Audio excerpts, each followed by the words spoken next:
नमस्कार। आज मैं फिर आपके सामने अपराध की एक और घटना लेकर आया हूं। आज के अपराध की घटना हमारे पड़ोसी राज्य बिहार की है और हालिया है, 2 दिन पहले की है। मुजफ्फरनगर जिला है और जिले में एक थाना क्षेत्र है सकरा। एक महिला, उसके मां और पिता सोमवार 18 अप्रैल 2022 को मुजफ्फरनगर जिला मुख्यालय पर महिला थाने पर पहुंचे। महिला थाने पर महिला थाना प्रभारी नीरू कुमार मौजूद थी। बहुत डरते हुए, सहमे हुए, लजाते हुए उन्होंने अपनी बात कहने की अनुमति मांगी।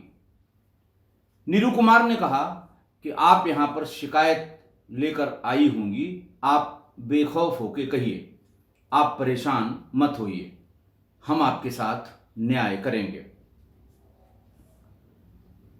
आज मैं पीड़िता का नाम, पीड़िता के पिता का नाम, पीड़िता के गांव का नाम और पीड़िता की माता का नाम नहीं बताऊंगा। सुप्रीम कोर्ट की गाइडलाइन के मुताबिक मैं सिर्फ पहले जो घटनाएं हुई थी जिनमें पीड़िता का नाम मैंने लिया था, आपत्ति की थी लोगों ने, तो मैंने अखबार की कटिंग भेज दी थी। जब अखबार में ही निकल गया है, सब लोग जान गए हैं। लेकिन आज सभी जगह समाचार की सूचिता का पालन किया गया। किसी भी अखबार में पीड़िता का नाम, गांव और माँ बाप का नाम नहीं लिखा गया है।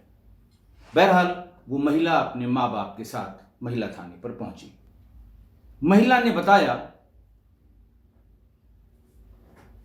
कि उसकी शादी 2021 में हो गई। 2015 में जब उसकी उम्र सिर्फ 14 वर्ष थी, उसके पिता के अनुरोध पर गांव के ही एक टीचर, जिनका अध्यापन के कार्य में बड़ा नाम था, उनकी नॉलेज का सब लोहा मानते थे, उनको मेरे घर में मुझे ट्यूशन पढ़ाने के लिए बुला लिया था। वो मुझे ट्यूशन पढ़ाते थे। मेरी उम्र 14-15 साल की थी, मुझे बहुत ज्ञान नहीं था। शुरुआती दिनों में ट्यूशन पढ़ाते समय मैं कभी ढीले ढाले कपड़े पहनकर, कभी सामान्य कैजुअल वियर में आ जाती थी। उस समय की कुछ फोटोग्राफ्स इन्होंने बिना मुझे बताए पढ़ाते समय ले ली। कुछ दिनों बाद उन्होंने मुझे वो फोटोग्राफ दिखाए। मुझे वो फोटो देखकर शर्म सी महसूस हुई। उन्होंने कहा कि मैं ये फोटोग्राफ नेट पर डालूंगा, सोशल मीडिया में डालूंगा, लोग देखेंगे, तुम्हारी बदनामी होगी। मैं डर गई। वो लगभग हर दिन, हर दूसरे दिन ये मुझको धमकी देते रहे और जब घर में कोई नहीं होता तो वो मेरे साथ जबरदस्ती संबंध बनाने लगे। मैं मारे डर के, लोकलाज के और अपने पिता के डर से मैंने कभी इसका जिक्र नहीं किया। उनकी जो मनबढ़ है, उनका मन इस पर बढ़ने लगा।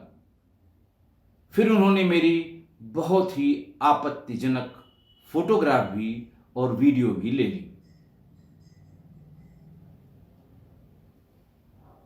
फिर जब भी वो जबरदस्ती करने के लिए कहते थे, जब वो बुलाते थे, जब वो मेरे साथ जबरदस्ती करने की कोशिश करते थे और मैं मना करती थी, तो वही वीडियो और फोटो मुझे दिखाते थे कि तुम क्या चाहती हो कि मैं इसको सोशल मीडिया में डाल दूं।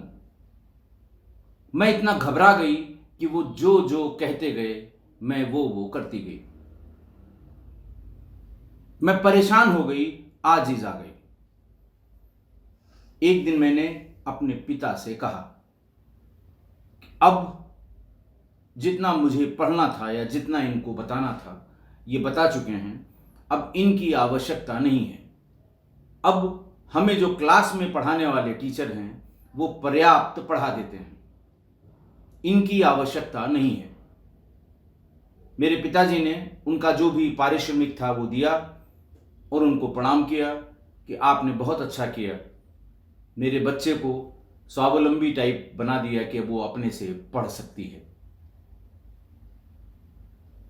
इस तरह से जाना मास्टर साहब को बहुत बुरा लगा।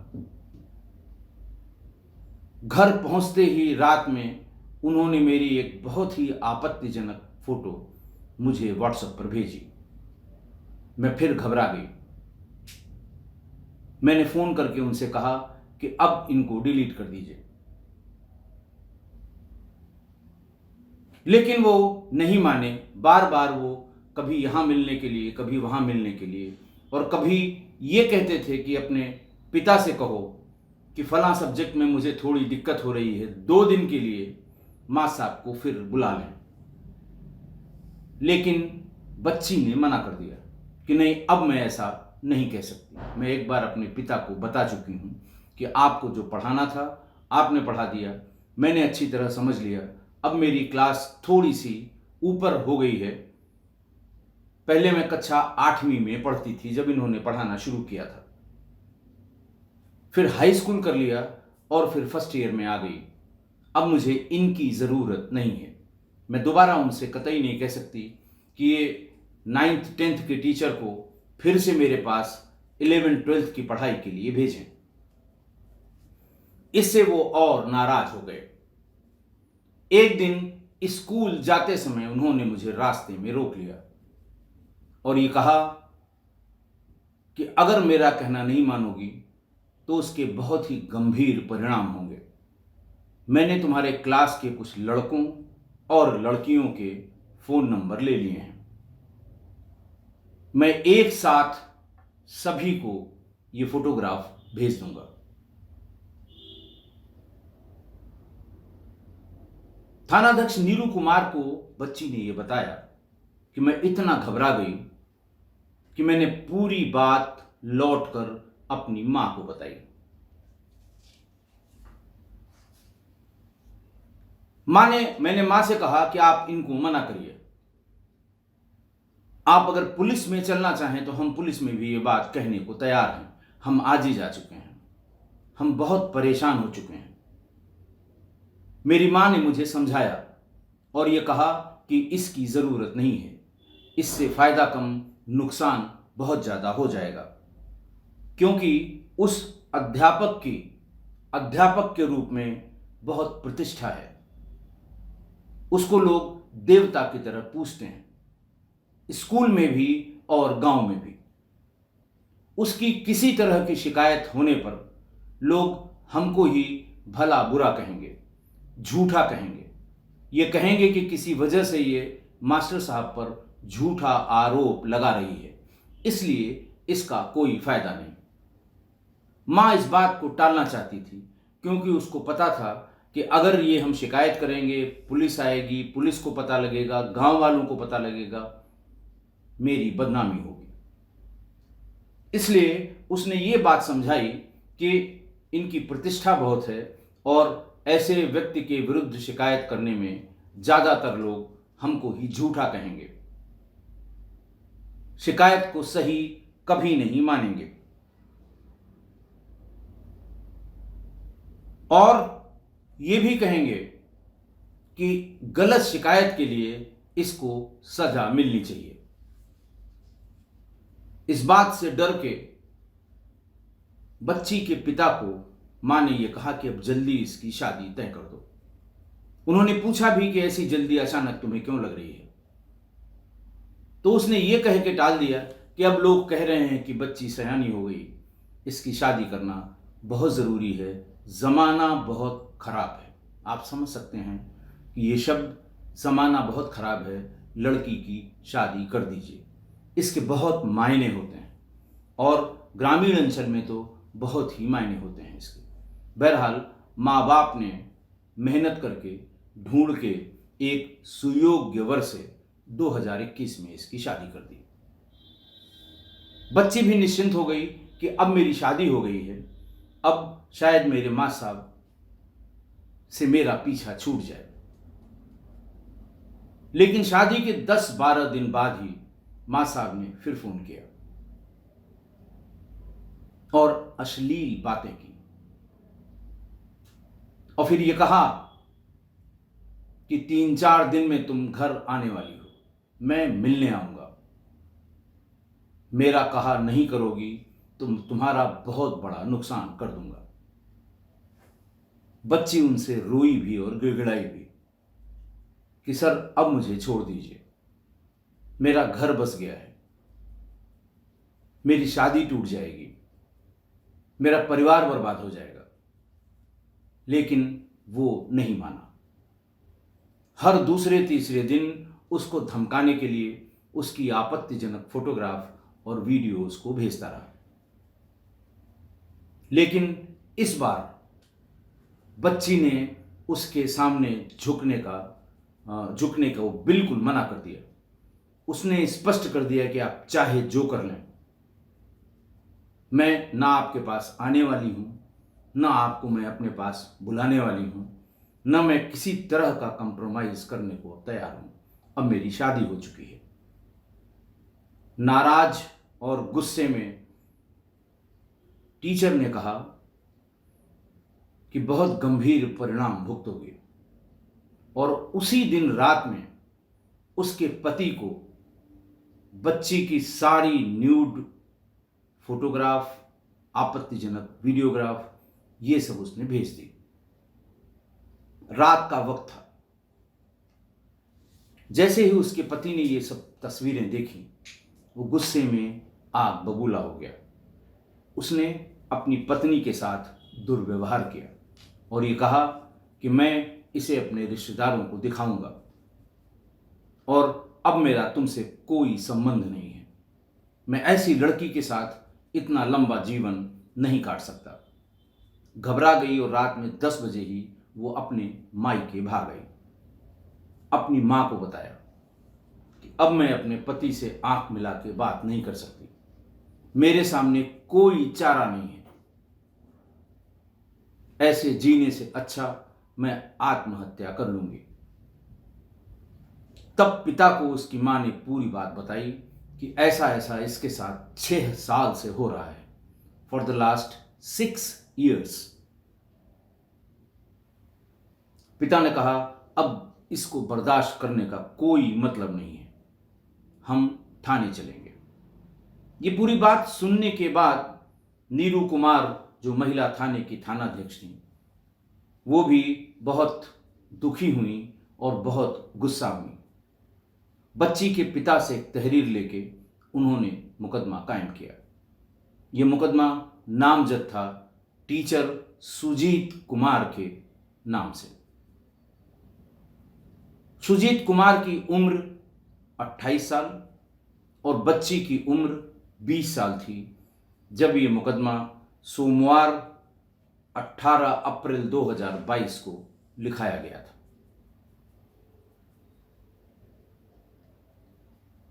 महिला थानाध्यक्ष नीरू कुमार ने यह बात अपने एसएसपी को बताई। श्री जयंत कांत एसएसपी हैं मुजफ्फरनगर के।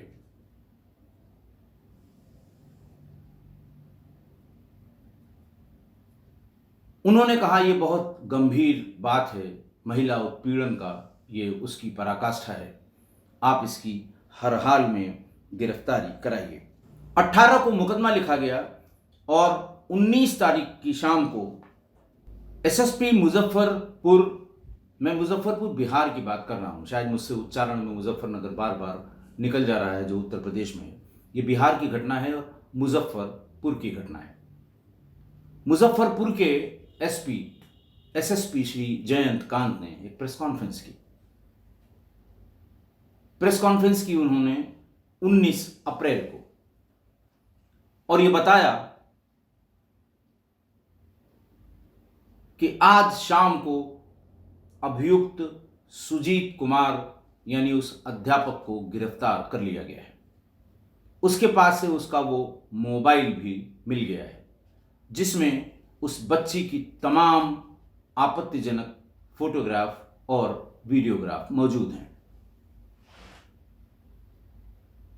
उन्होंने ये भी बताया कि उस मोबाइल फोन को फॉरेंसिक एनालिसिस के लिए भेजा गया है और अभियुक्त सुजीत कुमार से कड़ाई से पूछताछ की जा रही है। फॉरेंसिक एनालिसिस के बाद ये वीडियो कब शूट किए गए, ये फोटोग्राफ कब शूट किए गए, किस मोबाइल इक्विपमेंट से शूट किए गए, कितने समय में शूट किए गए, उस समय मोबाइल की लोकेशन कहाँ थी, ये सारे सबूत इकट्ठा होने के बाद ये बहुत अच्छे साक्ष्य होंगे, ऐसा उन्होंने बताया। बाकी लोगों के बयान और सबसे बड़ी बात महिला का बयान, महिला का मेडिकल कराया गया, महिला का कलमबंद बयान कोर्ट में महिला न्यायिक अधिकारी के समक्ष नोट कराया गया, रिकॉर्ड कराया गया। कल यानी 20 तारीख को शाम को अभियुक्त को जेल भेजा गया। एसएसपी श्री जयंत कांत ने यह भी बताया कि यह सही है जो उनको रिकॉर्डिंग मिली कि शादी के बाद से ये बच्ची बराबर गिड़गिड़ाती रही, मिन्नतें करती रही, कहती रही कि अब हमें बख्श दीजिए, इन फोटो और वीडियोस को डिलीट कर दीजिए, 6 साल से आपने मेरा जीवन बर्बाद कर दिया, अब मुझे अपनी जिंदगी जीने दीजिए। लेकिन इस पर कोई असर नहीं पड़ा। एसएसपी ने आगे बताया कि जब शादी टूटने के कगार पर पहुंच गई तब जाकर इनके घर वालों ने ये शिकायत पुलिस को की और पहली बार पुलिस के संज्ञान में ये घटना आई। इसके पहले इनकी माता को कम से कम 3 साल से इसकी जानकारी थी और इनके पिता को भी अभी अभी जानकारी हो गई थी, लेकिन लोक लाज के भय से, लोग क्या कहेंगे इस भय से, उन्होंने कभी पुलिस में या अपने किसी रिश्तेदारों में ये शिकायत नहीं की थी। मामला जब इतना गंभीर हो गया कि लड़की ने कहा कि मेरे पास कोई रास्ता नहीं है सिवा आत्महत्या करने के, तब इनके घर वालों ने ये बात पुलिस को बताई। 19 तारीख जब उन्होंने प्रेस कॉन्फ्रेंस की थी तब एसएसपी श्री जयंत कांत ने कहा था कि अभी उससे गहराई से पूछताछ जारी है, हम सबूतों को इकट्ठा करेंगे और हम जो कृत्य इसने किया है उस कृत्य की इसको सजा मिले, इसका पुरजोर प्रयास करेंगे, भरपूर प्रयास करेंगे। आज की घटना, मेरे द्वारा किस्सा गोई में सम्मिलित तमाम प्रकरणों में बार बार सचेत किया कि घर में यदि महिला, लड़की, बालिका मौजूद हो तो बाहर के व्यक्ति की एक्सेस कंट्रोल होनी चाहिए, उसका प्रवेश कंट्रोल होना चाहिए। घर के किसी बड़े को उस पर सतर्क निगाह रखनी चाहिए। ट्यूशन टीचर द्वारा किए गए आज की घटना के अपराध के बारे में मैं बताऊं कि ये कोई पहली घटना नहीं है ट्यूशन टीचर्स के लिए। इस तरह की 3 और घटनाएं अभी हाल में मैं आपको बता चुका हूं। तब भी मैंने यही कहा था कि ट्यूशन टीचर, खाना बनाने वाली या खाना बनाने वाले, दूध, अखबार, कूड़ा करकट जो इकट्ठा करके ले जाते हैं, सफाई करने वाले, सब्जी वाले, इनकी एक्सेस घर के भीतर कंट्रोल्ड रखिए। इनका सीधे घर के भीतर आना जाना ये ठीक नहीं होता। एक लड़की को 6 साल तक उसके साथ दुराचार करने वाला ये शिक्षक सिर्फ इसलिए कि घर वाले ये समझते रहे कि ये तो बहुत ही वंदनीय है, पूजनीय है, इससे ऐसे किसी काम की उम्मीद कोई या किसी को आशंका नहीं थी कि ये भी ऐसा काम घर के भीतर करेगा। शायद इसीलिए लोगों ने इस तरफ कभी ध्यान नहीं दिया। लेकिन आपको ध्यान रखना चाहिए। देखिए, शिक्षक तो हमेशा से वंदनीय है, पूजनीय है, आदरणीय है, सम्माननीय है। फिर भी जब कभी भी, खासकर ट्यूशन टीचर, क्योंकि उसे करीब 1 घंटा सवा घंटा आपके घर में रहना होता है, बालक या बालिका को वो पढ़ाता है, अगर आपने उसे अपने हाल पे छोड़ दिया तो इस तरह की दुर्घटनाएं अवश्यंभावी हैं, जरूर होंगी।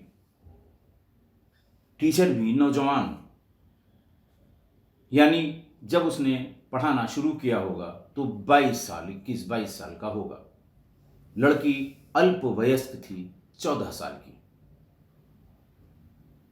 घर वालों ने ध्यान नहीं दिया और यह घटना हो गई।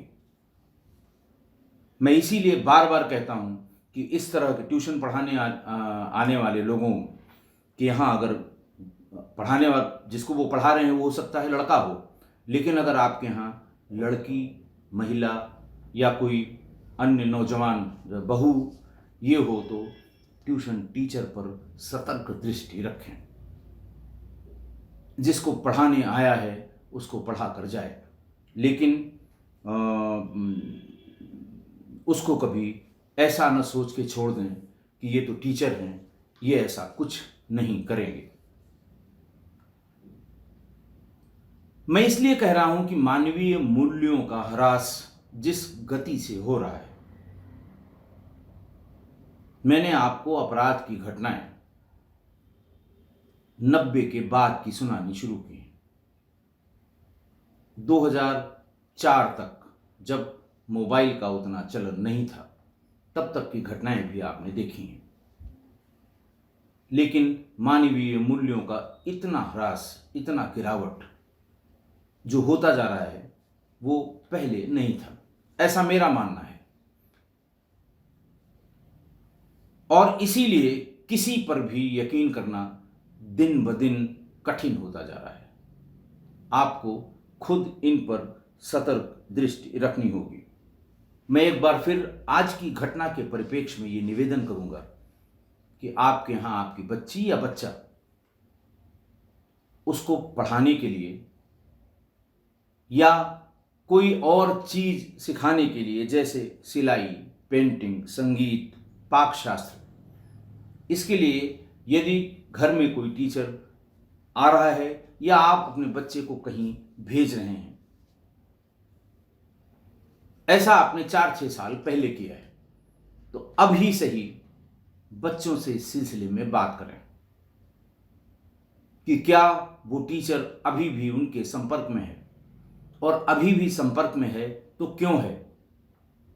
अगर बच्चा थोड़ी सी भी मानसिक उलझन से गुजर रहा है, जानने का प्रयास करिए, क्योंकि पुराने रिश्ते, बच्चा अगर आप जैसे ट्यूशन, अगर आप पोस्ट ग्रेजुएशन के लिए कर रहे हैं, ट्यूशन तो शायद पोस्ट ग्रेजुएशन के बहुत कम संख्या में होंगे, कोचिंग में लोग जाते हैं, तो वहाँ ये संभावना कम है कि टीचर का और स्टूडेंट का इस तरह का 1-to-1 साथ हो। लेकिन अगर आप 6, 7, 8, 9, 10, 11, 12 इसमें बच्चे को पढ़ाने के लिए आप घर में ट्यूशन टीचर को बुलाते हैं, तो एक बार फिर से बच्चे से, बच्ची से जरूर बात कर लें कि किसी ट्रॉमा से तो वो नहीं गुजर रहा है। आप जितनी जल्दी इस समस्या को जान लेंगे, उतनी ही जल्दी उसको सुलझा पाएंगे। रही बात शिक्षक सुजीत की, उसने जो किया वो बहुत घिनौना, घृणित, निंदनीय और घोर आपराधिक कृत्य है। मैं ये नहीं कहता कि सारे शिक्षकों पर यह घटना धब्बा है, क्योंकि सारे शिक्षक ऐसे न हैं, न थे और न होंगे। पर मैं ये जरूर कहूंगा कि अध्यापक को पठन पाठन और अध्यापन की शुचिता का हमेशा ख्याल रखना चाहिए, हमेशा ख्याल रखना चाहिए, क्योंकि शिक्षक को भगवान से भी ऊपर माना गया है। आप सब ने कबीरदास की एक लाइन सुनी होगी कि गुरु गोविंद दोऊ खड़े, काके लागों पाए, बलिहारी गुरु आपने बलिहारी गुरु आपकी गोविंद दियो बताए। यानी गुरु और ईश्वर दोनों एक साथ खड़े हों और आप उनके नजदीक जा रहे हैं, तो आप किसका पैर पहले छुएंगे? कबीरदास जी कहते हैं कि बलिहारी गुरु आपकी, ईश्वर ने खुद ही बता दिया कि हे गुरु, आप महान हैं, आपकी बलिहारी है, इसीलिए आने वाला शिष्य पहले गुरु को नमन करता है, बाद में ईश्वर को नमन करता है। कबीरदास, तुलसीदास, बाकी सब जो समकालीन कवि थे, उन्होंने सब चीज़ें प्रैक्टिकली खुद भोग के, देख के, घूम के, चल के, समाज के बीच बैठ के ये सब बातें लिखी थी कि शिक्षक का कितना ऊंचा दर्जा है समाज में, और अगर शिक्षक अध्ययन अध्यापन की शुचिता को भूल जाएगा तो समाज को दिशा कौन दिखाएगा? सुजीत कुमार की इस कृत्य को देखकर कबीर बाबा, कबीरदास जी, उनका भी दिल रो रहा होगा, वो जहां कहीं होंगे, कि क्या हो गया शिक्षा को और शिक्षक को। आशा है आप मेरी इस बात से सहमत होंगे। आज के लिए बस इतना ही। बहुत बहुत धन्यवाद।